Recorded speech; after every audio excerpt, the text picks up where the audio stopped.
Hello everybody, in today's video I'm going to show you how to migrate Pi coins to Mainnet. Pi Network is a cryptocurrency you can mine directly from your phone, and now it's moving to the Miannet, which means your Pi coin can finally be used in the real transaction. In this video I show you exactly how to migrate your Pi coins to Mainnet safely and step by step. So Mainnet migration is the process of transferring your mined Pi to the test environmental to the official blockchain.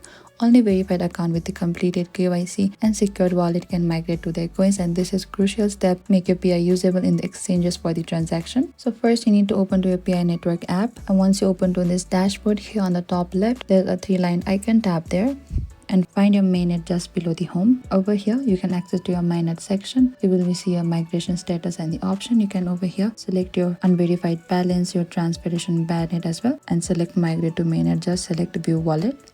Over here type down your passphrase here and unlock with passphrase, or you can also unlock with the face. And make sure before migrating, ensure the KYC is approved, wallet is backed up, mainnet checklist is completed, and this ensures your coin can migrate without issues. Thank you for watching this video. I hope I could help you. If you have any trouble or confusion, please comment down below and we will reach out to you very soon.